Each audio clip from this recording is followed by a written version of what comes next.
Hello student, इस part में हम लोग सीखने वाले हैं अभिक्रिया की कोट ज्ञात करने की विधियां। यानी कि अभिक्रिया की कोट को हम लोग कैसे ज्ञात कर सकते हैं, कितने सारे तरीके हैं जिनके माध्यम से आप अभिक्रिया की कोट ज्ञात कर सकते हैं। वैसे तो आपको मालूम होना चाहिए कि जो अभिक्रिया को ज्ञात करने की विधि होती है ये बहुत सारी होती है, तो उन पर हम लोग स्टेप बाय स्टेप बात करेंगे और उनका डेरिवेशन, रूल्स, फार्मूले, वो सारी चीज़ें हम लोग सीखेंगे।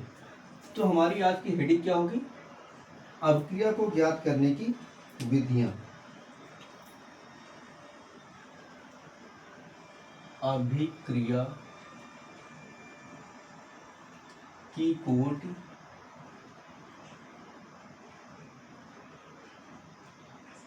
ज्ञात करने की विधि। बहुत सारी विधि होती है जिसमें से पहली विधि पर हम लोग बात करेंगे अवकलन विधि। अवकलन विधि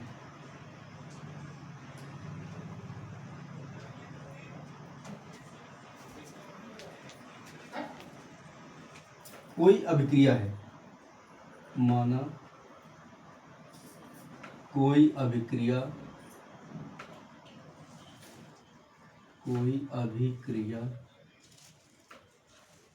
माना कोई अभिक्रिया ये इधर क्या बनाती है? उत्पाद बनाती है। ठीक, इसकी क्या होती है? सांद्रता समय समय पर बदलती रहती है, तो उस समय पर हम लोग क्या करेंगे? अभिक्रिया का वेग ज्ञात कर लेंगे। जैसे मान लीजिए सांद्रता इस वक्त अगर C1 है तो इस वक्त का अभिक्रिया का वेग निकाल लेंगे, और फिर थोड़ी देर बाद जब सांद्रता C2 हो गई तो उस वक्त अभिक्रिया का वेग निकालेंगे, और ये दोनों चीजें पता करने के बाद हम लोग आसानी से अभिक्रिया का वेग निकाल पाएंगे। ठीक, तो लिखेंगे माना पुनः C1 सांद्रता पर अभिक्रिया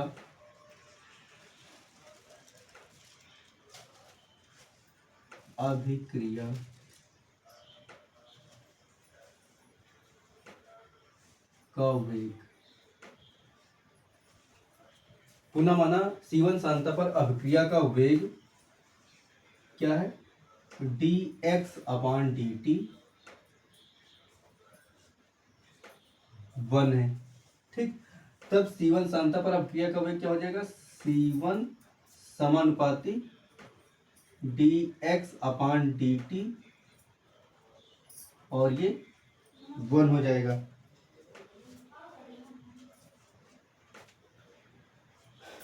अब सेकेंड पार्ट में फिर C2 सांद्रता पर अभिक्रिया का वेग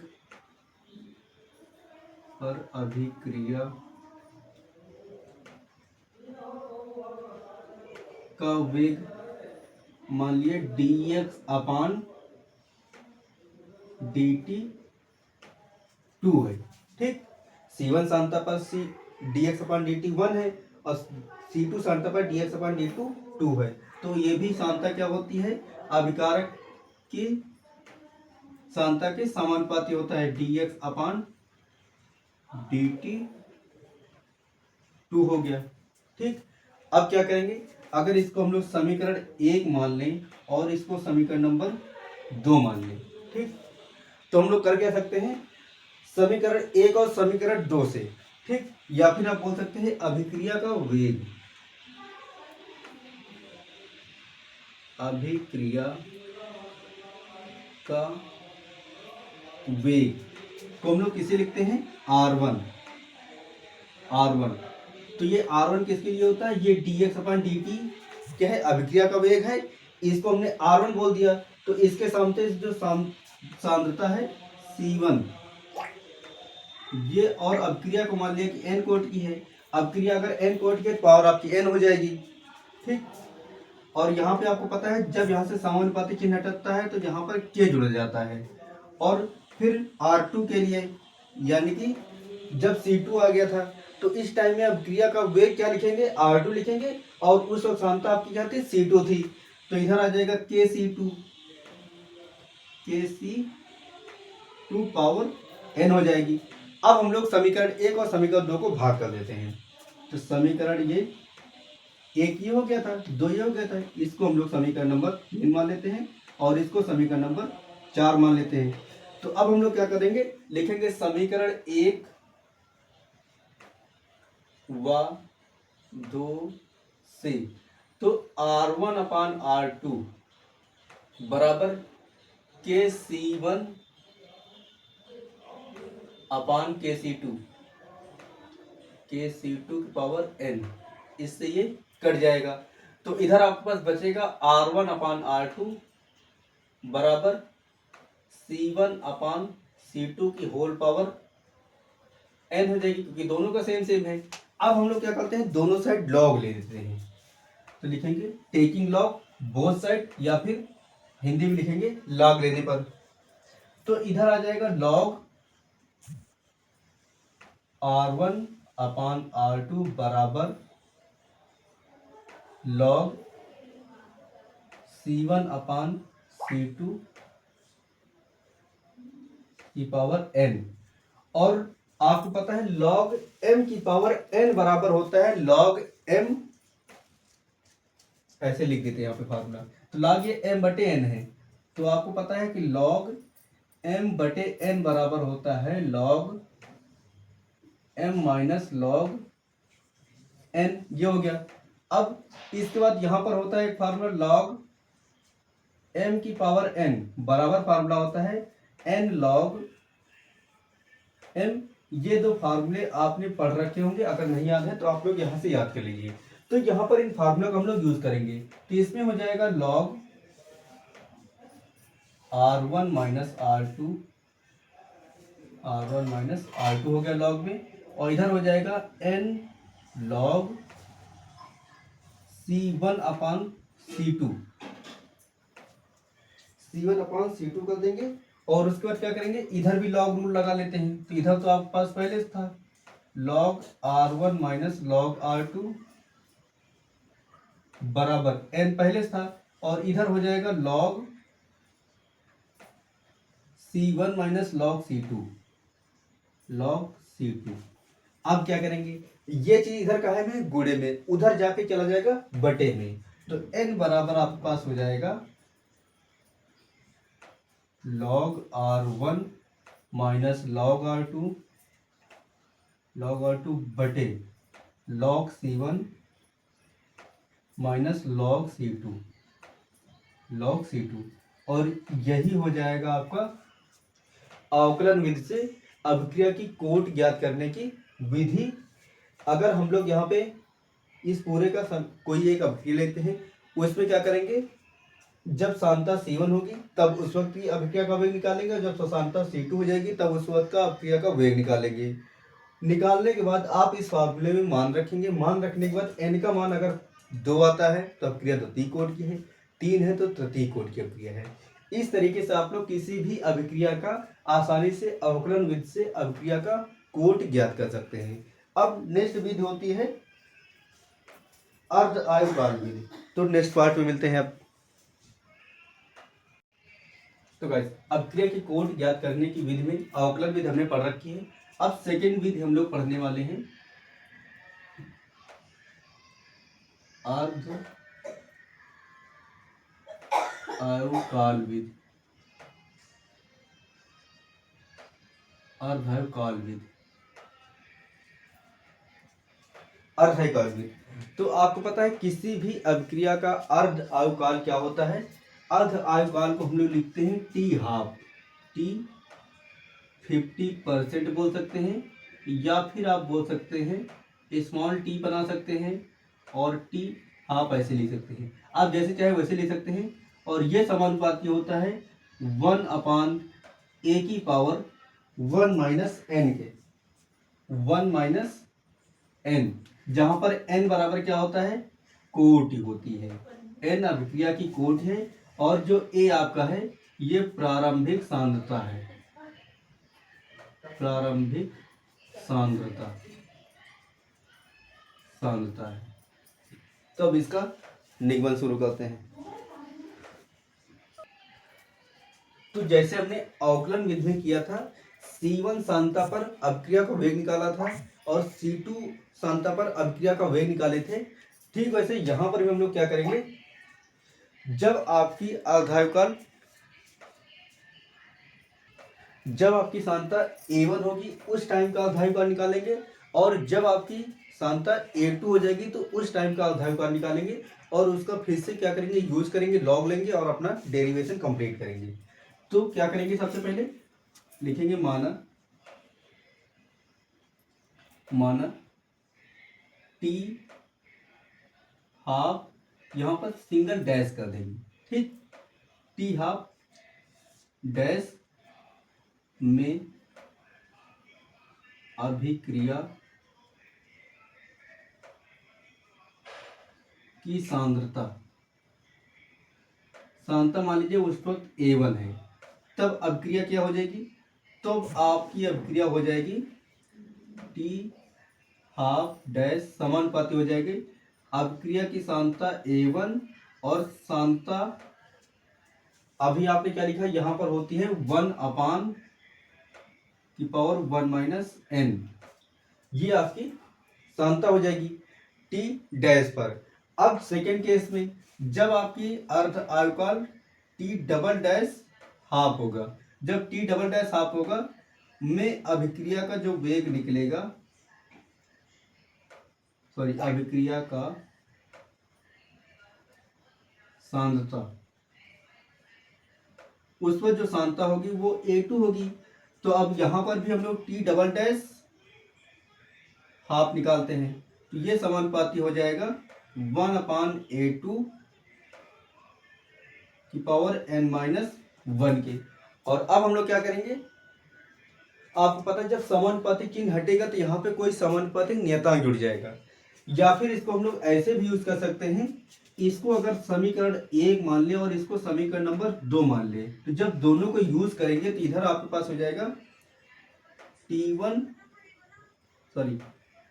T single dash T half upon T double dash half equal to हो जाएगा, तब आपका समानुपाती चिन्ह हट जाएगा, तो इधर बचेगा। तो पहली बार में तो 1/, ये वाला था, तो इसलिए ये जो बटे, या फिर एक साथ नोट कर लेते हैं, 1/(A1) की पावर है 1 - n बटे नीचे हो जाएगा ये वाला पार्ट A2 की पावर 1 - n, और ये बटे का बटा सबसे ऊपर चला जाता है, ये वाला पार्ट सबसे यहाँ पे आ जाता है।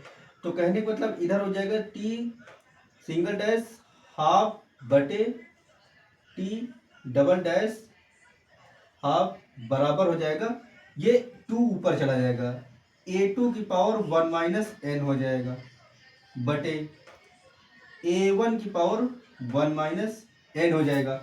अब हम लोग फिर से इसमें क्या करेंगे, दोनों साइड लॉग लेंगे, तो लिखेंगे टेकिंग लॉग बोथ साइड, या फिर लॉग लेने पर दोनों साइड, जैसे आप चाहें। तो इधर हो जाएगा लॉग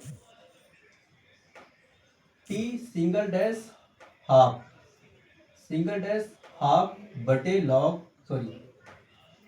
बटे टी डबल डैश हाफ बराबर हो जाएगा लॉग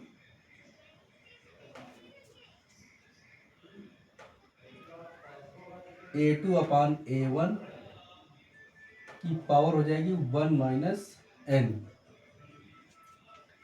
और ये इधर काहे में है, पावर में। तो आपको फिर से लॉग रूल जैसे हमने पिछले बताए थे वैसे यहाँ पे log m बटे n है, तो ये हो जाएगा log m - n log n। तो log t single dash half minus log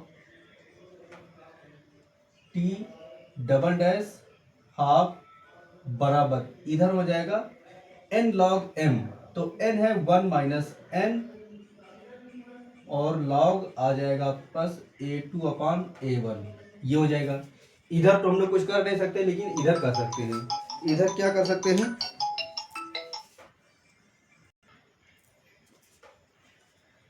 तो वैसे इधर हम लोग कर क्या सकते हैं, इसको आप चाहे तो अंदर गुणा कर दीजिए, या फिर चाहे तो पहले से लॉग रूल अप्लाई कर दीजिए। इसको हम लोग इधर कर सकते हैं log T1 dash half minus log T double dash half बराबर, इसको आप अंदर गुणा कर लीजिए,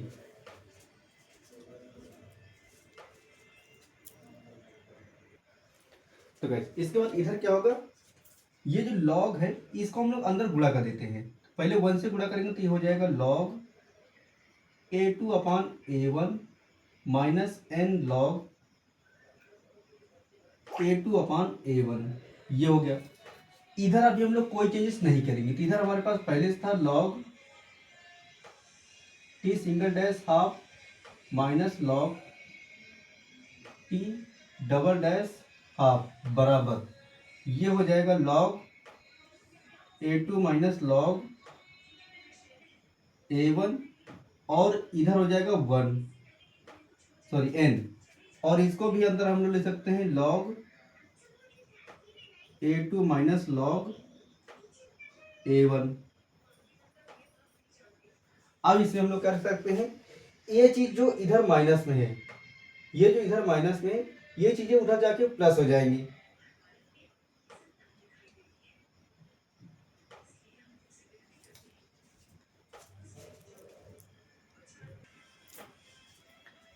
तो ये चीजें हम लोग इधर ले आते हैं। तो इधर हमारे पास पहले से है log T single dash half minus log T double dash half, और ये माइनस सॉरी प्लस का था, उधर आके माइनस हो जाएगा लॉग A2, और ये माइनस का उधर जाकर प्लस हो जाएगा, ये हो जाएगा लॉग A1 बराबर, इधर हमारे पास माइनस का log A2 minus A1, A2 minus log A1, ये हो जाएगा। इधर हम लोग कर सकते हैं, इधर हम लोग अगर इससे माइनस कॉमन कर लें तो ये पूरा एक पार्ट बन जाएगा, ये हो जाएगा log T single dash half minus log T double dash half, इधर है माइनस, जब हम लोग कॉमन करेंगे तो ये हो जाएगा log A2 minus log A1,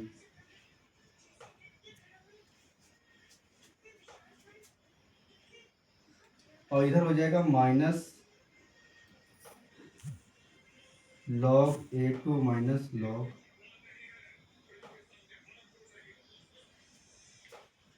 अब इधर जो आपके पास n के साथ ही गुणे में है, उधर जाके बटे में हो जाएगा, तो उधर हम लोग ले जाते हैं इसे, तो इसको ऐसे कर लेते हैं, माइनस के n रुकेगा, बाकी सारा उस साइड चलेगा, तो वो वाला इधर क्या लिखा है, पहले से इधर लिखा है लॉग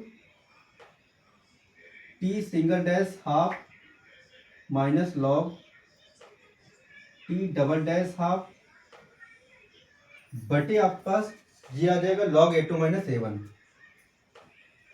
लॉग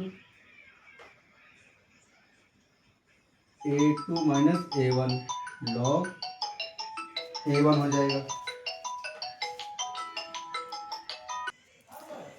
और फिर क्या लिखेंगे, इधर हमारे पास था minus log A2 minus A1 minus log A1 बटे ये वाला इसके भी नीचे आ जाएगा log A2 minus A1, log A2 minus log A1, और आपको पता है सेम सेम कट जाता है, तो इधर बचेगा क्या, सॉरी इधर तो पहले से उधर माइनस है। अब जो इधर बचा है उसको नोट कर लेते हैं, देखिए ये चीज कट गया तो इधर एक बचा है, यानी कि ये वाला पार्ट -1 बचा है, लेकिन इधर लगा है माइनस, तो वो वाला माइनस जब इधर आएगा तो n क्या हो जाएगा, अभी माइनस में उधर प्लस हो जाएगा, तो n बराबर जो आपको रिजल्ट मिलेगा, n बराबर 1 minus log T single dash half minus log T double dash half बटे log A2 minus log A1, और यही हो जाएगा आपको अर्ध आयुकाल विधि से अभिक्रिया की कोट ज्ञात करने की विधि का डेरिवेशन बोल सकते हैं, समीकरण बोल सकते हैं, सूत्र बोल सकते हैं, फार्मूला बोल सकते हैं। ठीक, इसके लिए आपको लॉग रूल जरूर आना चाहिए, अगर आपको लॉग रूल नहीं आएगा तो आप इसको नहीं कर पाएंगे। ठीक, मेन है कि आपको लॉग रूल आना चाहिए। और अब हम लोग मिलते हैं नेक्स्ट पार्ट में।